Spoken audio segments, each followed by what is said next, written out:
Et salut tout le monde, je suis Ectelion et je vous accueille de nouveau dans le bazar pour vous parler de jeux de rôle. Enfin, j'ai récupéré la possession du bazar, comme vous le savez, il est occupé par un dragon rouge et enfin, les aventuriers s'en sont débarrassés.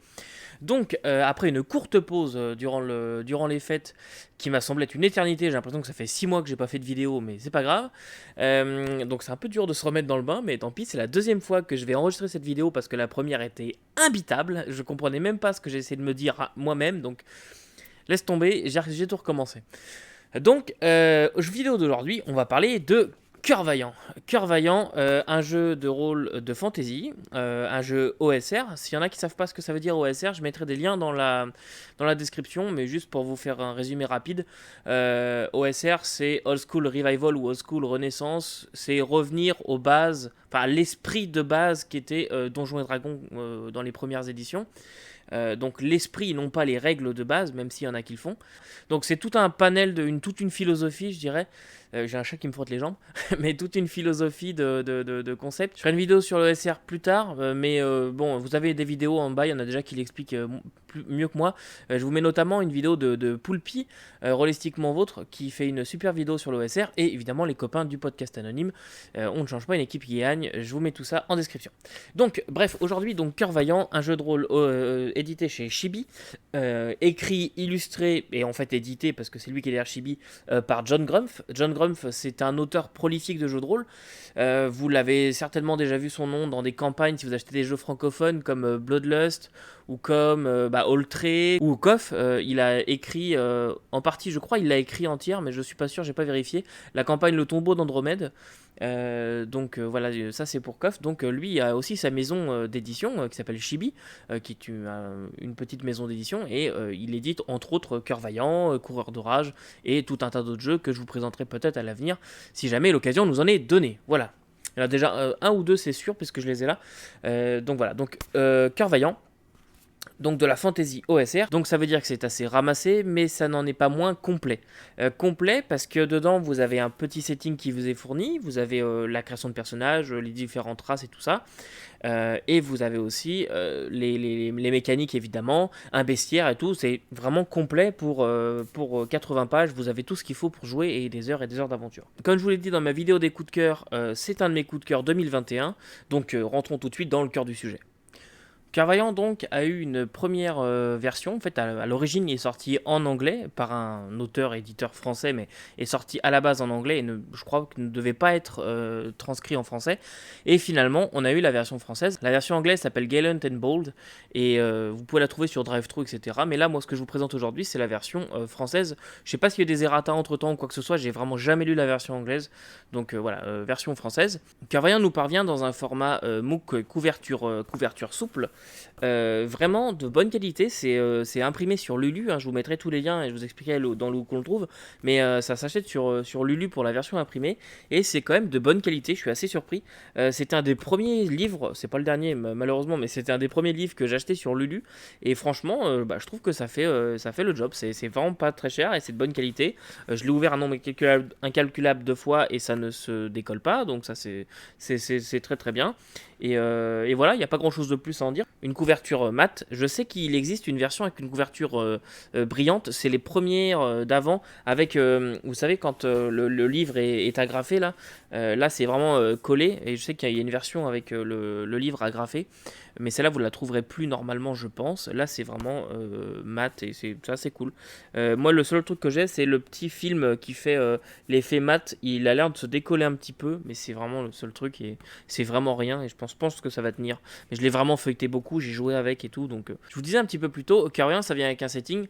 Oui, c'est vrai, ça vient avec le monde d'Argosia, mais vous pourriez prendre les règles de Cœur Vaillant, les mécaniques, les peuples et tout ça, et jouer dans l'univers qui vous plaît, tout simplement parce que Argosia, ça a un goût de fade. C'est pas du tout une critique quand je dis ça, mais ça a un goût très neutre. Voilà, il y a rien de plus neutre que ça. On vous décrit un monde très classique, il n'y a même pas de carte ni rien du tout. où les peuples interagissent entre eux, mais on vous explique pas la géopolitique, on vous explique pas le système judiciaire, on vous explique pas la monnaie, on vous explique rien du tout. C'est vraiment, voilà, on t'a fourni ça, puis tu peux jouer dedans, mais si tu veux, tu peux aller jouer ailleurs, ou bien toi, fais ton propre Argosia. En tout cas, moi, c'est comme ça que je l'ai pris.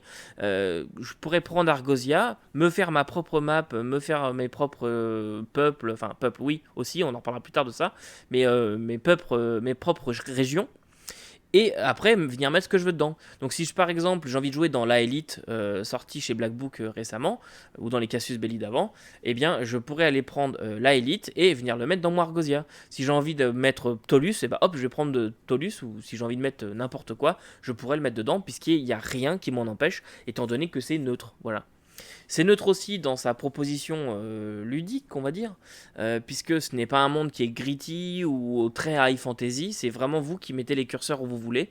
La mécanique est plutôt héroïque, mais ça on en parlera dans la vidéo système de jeu, mais voilà, c'est pas du tout un monde gritty, on n'est pas dans un Warhammer, quoi, voilà, c'est ça que je veux dire. Donc, Cœur Vaillant vous propose d'incarner 4 peuples assez classiques, puisque OSR, donc humain, elfe, nain, gnome, vous n'allez pas être perdu.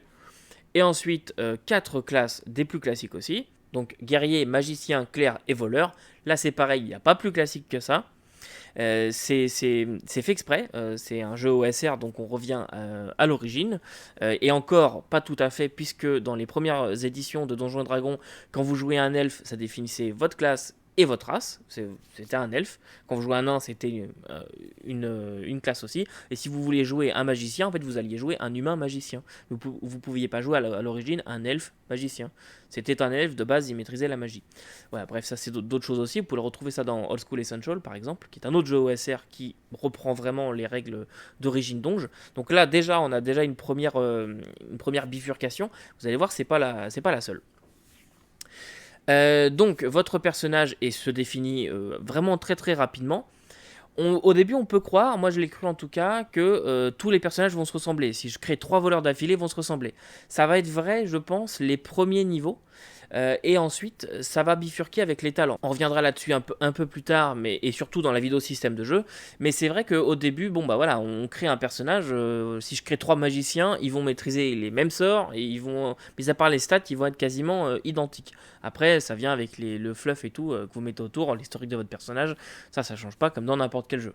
La première partie est donc consacrée à la création de personnages, et puis ensuite la partie système. Je reviendrai sur le système dans la partie suivante, et aussi et surtout dans la vidéo consacrée au système de jeu, comme d'habitude. Ensuite, vous avez une partie aventure qui va vous donner quelques petites règles pour le camping, l'argent, le prix des choses, etc. Genre une nuit à l'auberge, combien ça coûte, etc. etc. Donc un truc assez standard. Et puis ensuite vient un bestiaire que je trouve extrêmement bien fait et en même temps mal fait, mais ça c'est un goût personnel. Je vous explique pourquoi bien fait déjà.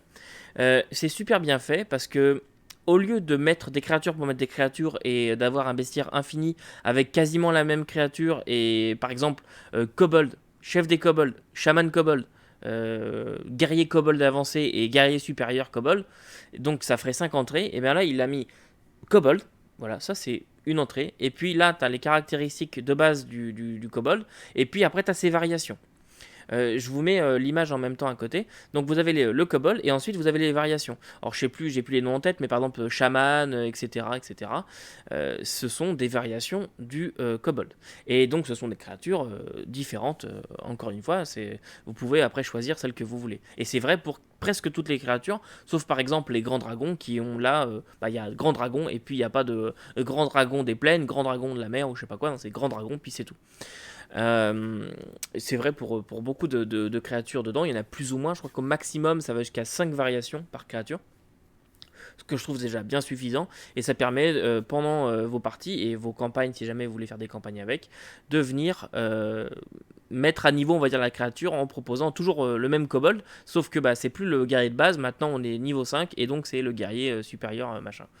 Bon, je pense qu'ils seront passés à autre chose que des kobolds, mais en tout cas, c'est toujours intéressant. Plutôt que de se retrouver avec juste mon kobold de base, c'est un peu chiant. Et bien fait aussi par sa répartition. Alors, c'est pas vraiment le cas, mais je trouve que c'est réparti par biome. Par exemple, créatures des marais, créatures du désert, créatures des plaines, des forêts, les peuples féeriques. Moi, je trouve ça super. Parce que c'est vrai que quand on joue dans un setting, mettons, je sais pas moi, on a envie de faire une partie dans la jungle, eh bien, j'aimerais bien avoir que des créatures qui peuvent se trouver dans la jungle de base. Après, je peux le savoir et tout ça, on est d'accord, mais je trouve ça sympa parce que ça nous permet de tout de suite avoir toutes les créatures possibles dans ce biome-là. Et ça, je trouve ça très très intéressant. Le point faible du bestiaire, pour moi, ça vient de sa présentation. Vous le voyez par exemple avec les hommes lézards, eh bien, vous avez homme lézard, 4 DV, après vous avez les variations. Alors ça c'est en gras, donc ça c'est cool. Mais par contre, c'est tout sur une ligne comme ça. Et puis il y a un moment où on comprend plus trop ce qu'on lit. En tout cas, c'est mon cas. Moi, j'avais tendance à confondre les lignes et tout, c'était un peu le bordel. Dans mes premières parties, j'avais le livre et puis j'essayais, mais en même temps, je voyais plus rien. Parce que c'était un peu vraiment le chiant. Donc, ce que j'ai fait, moi, c'est que j'ai fait une aide de jeu comme ça. Donc là, par exemple, c'est pour les hommes lézards. Je vous la mettrai en description si ça intéresse certains d'entre vous. Mais c'est un fichier PSD, par contre, où je change juste le nom de la créature et les variations. Donc moi, je me suis fait une aide de jeu comme ça, avec simplement la créature de base et puis une ligne par variation. Moi, je trouve ça très pratique. Je ne sais pas s'il y en a qui trouveraient ça pratique ou qui ont eu le même ressenti. Voilà, mais si vous la voulez, en tout cas, elle sera en description et vous pourrez la télécharger. Moi, je trouve ça vraiment hyper pratique. Ce qui me permet évidemment après en partie d'avoir simplement ma fiche de créature que j'ai pré-générée, donc les DV et tout ça avant la partie, et puis ça va juste plus vite, c'est juste plus simple pour moi en partie, ça me permet de mieux me concentrer sur la narration. À la fin du bestiaire, vous avez aussi une partie génération de créatures, donc vous pouvez générer vous-même vos créatures, et ça je trouve ça super, ça moi, c'est une chose qui a commencé à faire le déclic coup de cœur. J'avais déjà lu les mécaniques, je vous en parle après, mais le côté génération de créatures, c'est très très simple et ça suffit en fait. Et je trouve ça génial. Et je trouve qu'on n'a pas besoin ni d'avoir peur en disant est-ce que je vais pas déstabiliser le jeu ou est-ce que ma créature va pas être trop puissante, etc. Vous avez tout qui vous est fourni et franchement, ça marche bien. Et ce qui prend la suite du bestiaire, c'est la partie merveilles. Les merveilles, ce sont des objets magiques que vous allez là aussi pouvoir générer si c'est quelque chose qui vous dit. Vous avez encore une fois toutes les clés qui vous sont fournies, donc vous pouvez utiliser ceux qui sont déjà, ou sinon si vous avez une idée, vous la générez, ou si vous n'avez pas trop d'idées mais qu'il manque quelque chose, vous voulez un truc un peu plus voilà, vous allez dans n'importe quel grimoire de jeux de Heroic Fantasy qui match à peu près dans le même truc, vous prenez un objet qui vous plaît, puis vous le générez en cœur vaillant, ce sera très très bien comme ça. Donc voilà, vous avez tout ça, et ça conclut le livre de 80 pages, ça se lit très très bien, ça se lit en une soirée. Passons maintenant à la partie maquette. La maquette de Cœur Vaillant, je la trouve extrêmement bien réalisée, bien faite. On sent que John Grumpf, il a l'habitude maintenant de mettre en page des jeux. C'est très simple, c'est monocolonne, pan, voilà l'information, mais l'information est hyper bien structurée. Notamment parce qu'au début, vous avez comment on appelle ça déjà, un lexique, des mots utilisés, et on vous explique le concept en quelques lignes, et puis ensuite on vous dit, ce sera expliqué plus tard, ou voilà, c'est un petit rappel des concepts que je trouve vraiment très très bien. Et d'un point de vue illustration, c'est superbement illustré par John Grumpf. Alors les illustrations, on aime ou on n'aime pas.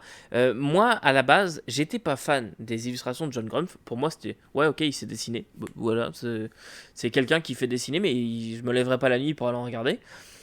Mais en fait, en lisant le jeu, et quand vous allez, si vous avez déjà lu des livres de John Grumpf ou si vous allez en lire, vous verrez que les illustrations sont toujours très appropriées, vous plongent vraiment dans le jeu.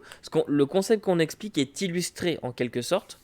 Et aussi, un point que j'adore chez John Grumpf, c'est le détail, le sens des détails.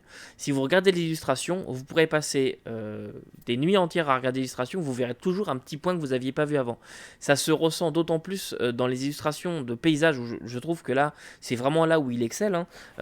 Si on regarde les personnages, par exemple, je les trouve, oui, bien faits, mais voilà. Les paysages, par contre, je trouve qu'ils sont fous. C'est très simple et en même temps très complet. Et j'aime vraiment beaucoup les illustrations de John Grumpf.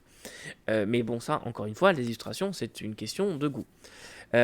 Voilà, donc une mise en page super claire, des illustrations géniales, des explications au top, même s'il y a des 3 points de règle qui m'ont parfois un peu gêné dans les explications, que j'ai pas tout compris. Pas de faute, et ça c'est vraiment bien. C'est vraiment un livre très agréable à lire. Et une petite note à apporter tout de même, c'est que John Grumpf utilise le féminin pour désigner la meneuse et les joueuses. Donc au lieu de dire le meneur, les joueuses, il va dire la meneuse, les joueuses. Moi, c'est quelque chose qui ne me dérange absolument pas. Tu peux bien m'appeler meneuse ou bidule, j'en ai rien à faire. je ne suis pas forcément concerné par tous ces changements-là. Je me sens pas atteint du tout et en fait, ça me change rien du tout.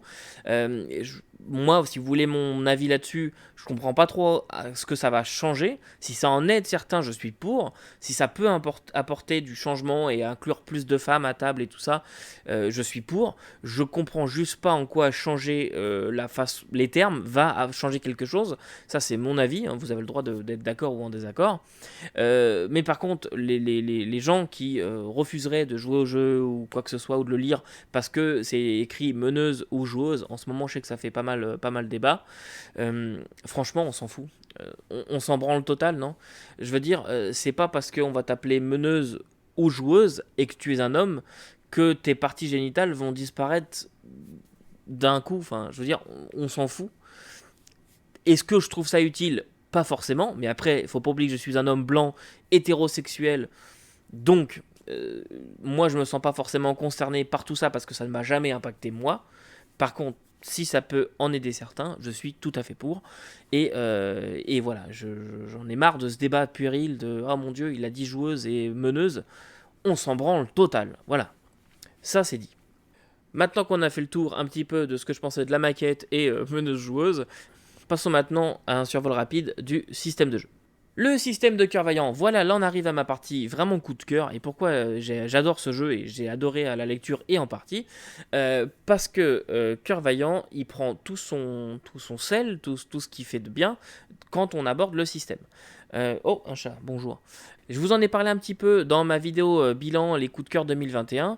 Je vous ai simplement dit, quand on essaie de me vendre de la 5ème édition, en fait on me vend du Cœur Vaillant, et je vais vous expliquer pourquoi maintenant. Donc, votre personnage est défini par 5 attributs, donc force, dextérité, sagesse, intelligence et charisme, ok, donc les trucs classiques de donge.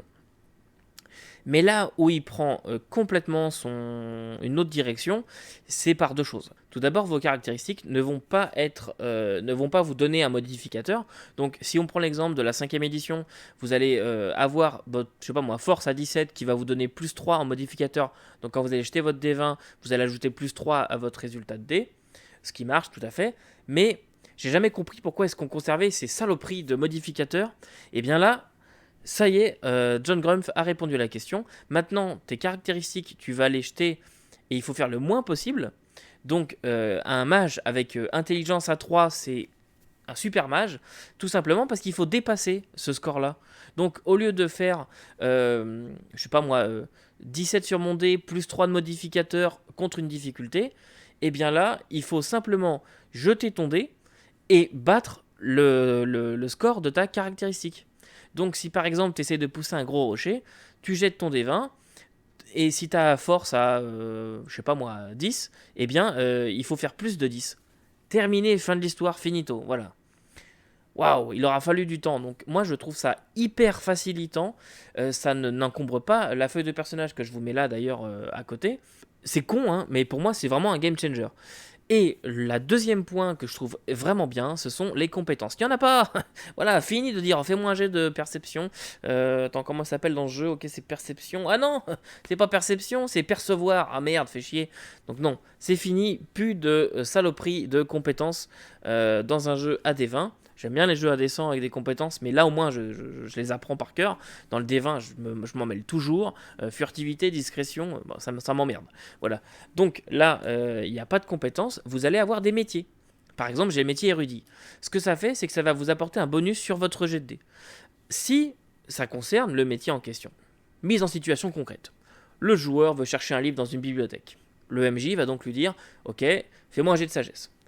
Donc sagesse, il jette son D20, il doit dépasser le score de sagesse, et s'il a un métier en rapport avec la situation, par exemple érudit, eh bien il peut venir apporter un bonus de plus 2 à son jet. Donc là, dans ce cas-là, il aurait fait, je sais pas moi, 10 plus 2, 12, et il fallait dépasser une difficulté de 10, ce serait réussi. Mais le bonus ne va pas s'appliquer automatiquement. C'est au joueur de venir décrire son action pour avoir accès au bonus de son métier. Donc la façon dont il va décrire le fait de rechercher son livre, eh bien, ça va lui donner le bonus ou pas à la description du MJ. Donc ça pour moi c'était vraiment les deux gros points forts de Cœur Vaillant dans les mécaniques hors combat. Et en combat il y a un truc qui est super aussi, ça va pas vraiment changer grand chose à ce que vous connaissez déjà, à savoir initiative, on se tape dessus puis nouveau tour. Mais il y a plein de petites choses dedans que je trouve très bien, la façon dont est déterminée l'initiative, tout ça on verra dans l'autre vidéo, vous inquiétez pas. Mais la seule chose importante dans cette vidéo que je voulais vous dire, c'est que si vous ratez votre jet d'attaque, en fait vous ne ratez pas. Vous touchez votre adversaire, mais vous lui infligez simplement une contusion et vous ne le blessez pas. Par exemple, avec mon marteau à des mains, je tape mon adversaire, j'ai fait 3 sur mon dé, ça ne suffit pas à dépasser son AC, mais par contre mon marteau le tape quand même et va lui infliger 1 point de dégâts par dé que j'ai lancé. Donc si je lançais 2d8 de dégâts, eh bien j'aurais infligé 2 points de dégâts quand même. C'est simplement que mon marteau ne l'aura pas tapé dans un point faible ou n'aura pas transpercé son armure ou ce genre de choses. Il y a peu de chances que le marteau transperce l'armure, de toute façon vous me direz. Mais en tout cas voilà, c'est un coup qui aura fait moins mal que ce qu'il n'aurait dû, mais il fait quand même mal. Ce qui fait que les combats durent moins longtemps, puisqu'il y a toujours des dégâts. C'est vrai pour les ennemis, mais c'est vrai aussi pour vous. Mais ça ne s'arrête pas là, il y a plein d'autres bonnes idées en combat et hors combat, mais tout ça on le verra dans la prochaine vidéo. Voilà.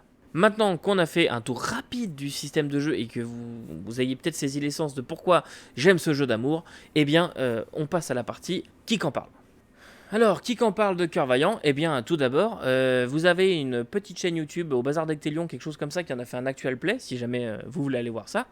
Et puis, vous avez le copain Vieux Geek qui en a fait plusieurs vidéos, mais je vais vous mettre la principale. Il a notamment fait une interview de John Grumpf sur sa chaîne. Maintenant, où qu'on le trouve? Où qu'on le trouve? Eh bien, c'est simple, c'est sur lulu.com. J'ai l'impression d'être vendeur de fenêtres quand je fais ça.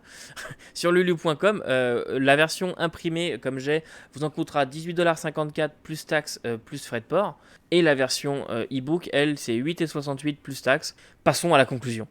Avant de conclure, néanmoins, j'aimerais quand même qu'on fasse un tour rapide de la gamme qui est déjà présentement sortie de Cœur Vaillant, parce que ça va être utile pour la conclusion, on s'en parle juste après. Vous avez donc le livre de base qui est sorti, plus un premier compagnon qui va vous rajouter quelques petites règles et un peu de détails d'Argosia, notamment au niveau des divinités pour que le clerc puisse se servir de quelques bonus des divinités, et aussi 2 petits errata concernant les nains et je sais plus quoi, mais c'est vraiment pas des gros trucs. Et un générateur de village qui est vraiment très très complet et super bien foutu. Et aussi un cadre de jeu, Rempart du bout du monde de mémoire, je crois. Rempart du bout du monde, écrit par Isler d'Argol, un des grands acolytes de John Grumpf, qui a écrit Coureur de Rage notamment.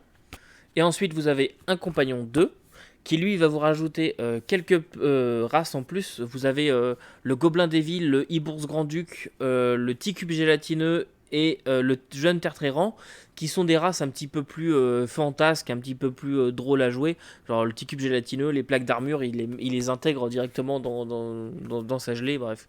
C'est assez barré.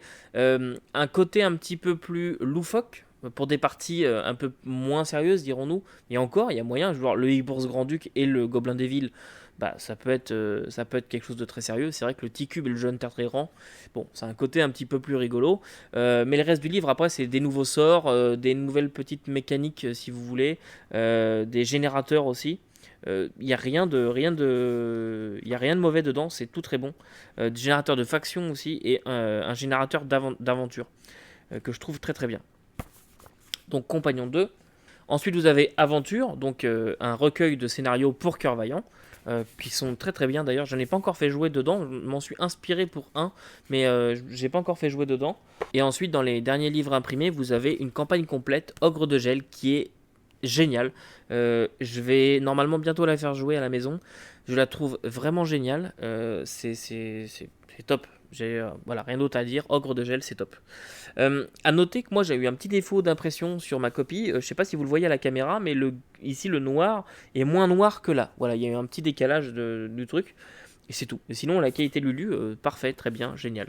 Et donc voilà, Ogre de Gel, c'est très bien. Avec ça, vous avez un écran qui est sorti, puisque John Grumpf a un Patreon, où les gens donc, peuvent payer, et tous les mois, il sort un gratuit du mois. Dans le gratuit du mois, ça peut être un concept de règles en plus, par exemple des règles de voyage, qui est sorti il n'y a pas très longtemps. Vous allez avoir des portraits de PNJ, voilà, des galeries comme ça d'illustrations à utiliser et tout ça. Là, en ce moment, dans le gratuit du mois, c'était des portraits de PNJ, il me semble, et c'est toujours super. Et dans les gratuits du mois est sorti un écran pour Cœur Vaillant. Un écran donc côté MJ qui est vraiment super comme écran, vous avez tout ce qu'il vous faut.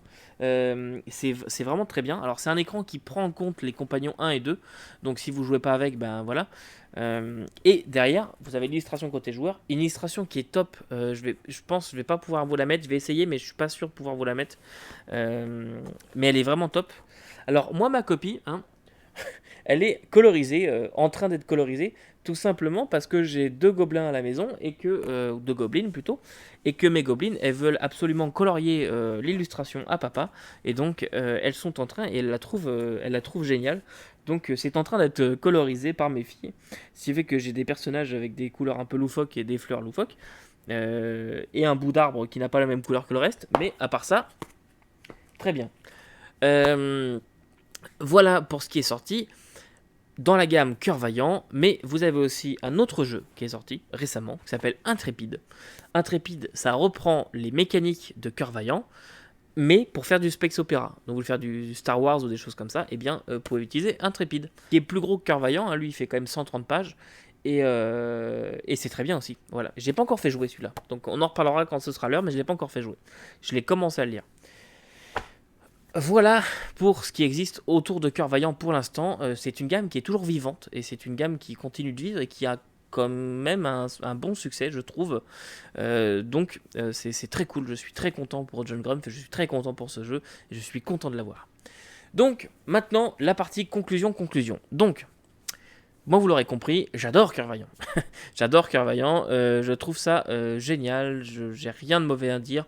Si vous êtes un MJ débutant, même expérimenté, mais si vous êtes un MJ débutant, que vous vous posez la question, est-ce que je ferais mieux de partir sur un DD5 ou sur Cœur Vaillant, partez sur Cœur Vaillant. C'est beaucoup plus simple. Pour moi, c'est le jeu d'initiation à la fantasy ou même au jeu de rôle parfait. C'est plus simple que tout ce que j'ai lu jusque-là, sans être simpliste. Je sais que c'est dépassé comme expression, mais c'est simple sans être simpliste. Dans le sens où les mécaniques sont vraiment très simples, mais il y a toujours moyen de venir personnaliser un petit peu, vous le verrez dans la vidéo des règles, mais on peut toujours venir customiser, puis par exemple faire des trucs en combat, les trucs ça va être des armées, des choses comme ça. Ça, on peut le faire, mais c'est toujours très très simple.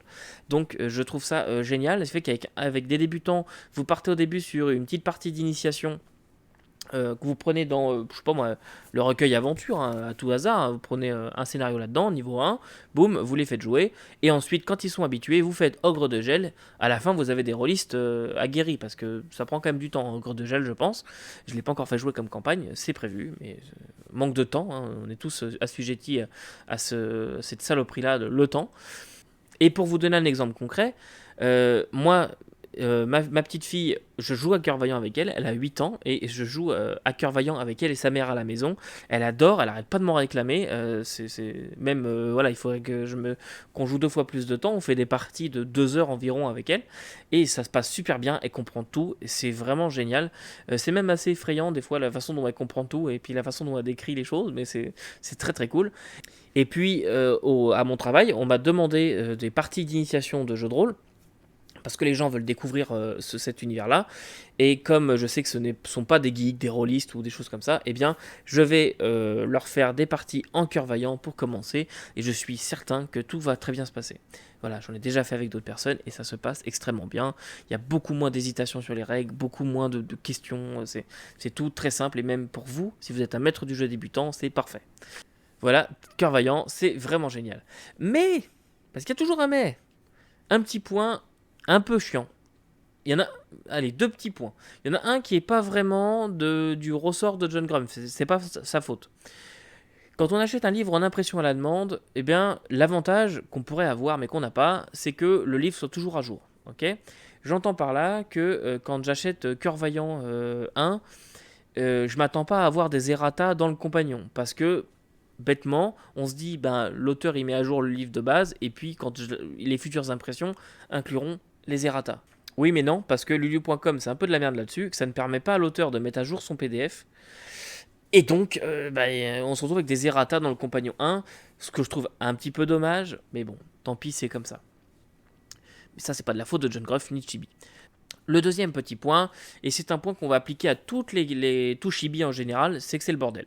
C'est le bordel parce qu'il y en a de partout. Vous avez le site principal qui regroupe quand même pas mal de choses, mais c'est vrai que quand on regarde comme ça les productions Chibi sur Lulu par exemple, eh bien il y a plusieurs livres, ça c'est une bonne chose, mais après quand on regarde ailleurs sur le net, on se rend compte qu'il y a d'autres choses sorties qui portent l'appellation pour Cœur Vaillant, mais qu'ils ne sont pas dans les livres, ça va être les gratuits du mois, ça va être l'écran. Par exemple, quelqu'un qui achète sur Lulu le livre n'est absolument jamais au courant qu'il peut avoir un écran avec. Voilà. Et sur le Terrier du Grumpf, c'est compliqué de s'y retrouver, et notamment pour trouver les feuilles de personnages. C'est con, hein, mais bon, maintenant ça a été refait, je crois que c'est un peu plus simple. Mais au début, j'ai cherché un peu les feuilles et j'ai fini par imprimer la dernière page du PDF parce que je trouvais pas. Donc, c'est pas assez clair à mon sens. J'aurais préféré qu'on trouve l'information, tout à un même endroit. Voilà. Voilà, donc c'est un petit peu le bordel des fois sur certaines choses, mais une fois qu'on a compris comment ça se passe, ça c'est très bien. Moi je vous encourage, si ça vous intéresse, déjà vous allez acquérir les livres, et ensuite aller sur le Discord de Chibi, puisque dessus déjà on discute bien, et puis vous avez un chan pour chaque jeu, et pour chaque jeu, le Grumpf il vous indique si jamais il y a des sorties, des choses comme ça permet de se tenir au courant plus facilement. Voilà, donc en fait c'est un peu le Discord qui va tout centraliser l'information, mais c'est vrai que c'est un peu le bordel de se tenir au courant des sorties de Chibi hors de ça. Voilà, j'espère ne vexer personne en disant ça, mais en tout cas moi c'est un ressenti personnel que j'ai. Voilà, et bien écoutez, il me reste plus qu'à vous dire à la semaine prochaine pour la vidéo sur le système de jeu, et en attendant n'oubliez pas que vous pouvez pas tout lire et tout faire jouer, mais vous pouvez toujours essayer. Salut!